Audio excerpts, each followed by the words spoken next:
આપણને હૃદયમાં શૌર્યતા જાગે એવા છત્રપતિ શિવાજી મહારાજને યાદ કરવો હોય ત્યારે કે ધન્ય કુક જીજાબાઈની જા શિવાજી જન્મ્યા હતા, તલવાર કેરી ધાર પર હિન્દુ ધર્મ રાખ્યા હતા, પડકાર કરતી પુત્રને લડજે શિવા મેદાનમાં, મારા દેશની એવી આર્ય રમણી અમર છે ઇતિહાસમાં, ભાઈ અમર છે ઇતિહાસમાં.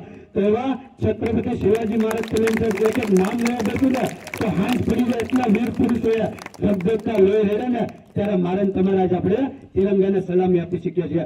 તો એ લોકોનું બલિદાન એ ન જાય. અહીંયા તો વધારે સંસ્કારની વાત ન કરવાની હોય, કારણ કે અહીંયા તો પાયામાં વિષયની સાથે સાથે ઘૂંટડે ઘૂંટડે દીકરીઓને ચરિત્ર અને યુવાનોને સંસ્કારની વાત કરવામાં આવે છે.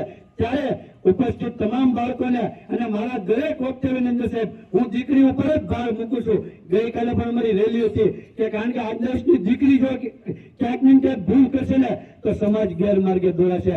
એટલે ઉપસ્થિત તમામ માતા બહેનો દીકરીઓને મારી નમ્ર વિનંતી, બાળકોને પણ સોશિયલ મીડિયાથી દૂર રહેજો અને રોજ સવારે ક્યાંક ને ક્યાંક એક હૃદયમાં નવો સંકલ્પ હોવો જોઈએ કે હું રાષ્ટ્ર રક્ષા માટે, ધર્મ રક્ષા માટે, બેન દીકરીની સુરક્ષા માટે, ગૌ રક્ષા માટે ક્યાંક ને ક્યાંક કામ કરીશ અને વધારે વિશેષ કઈ ન થાય તો એક પ્લાસ્ટિકનો ઉપયોગ ઓછો કરીશ. આ પણ એક રાષ્ટ્ર સેવા છે. જ્યાં ત્યાં પ્લાસ્ટિકનો ઉપયોગ કરીને ફેંકીએ નહીં, એનો સુવ્યવસ્થિત નિકાલ કરીએ એવી અમારી સૌની અપેક્ષા. અસ્તુ. જય શ્રી રામ.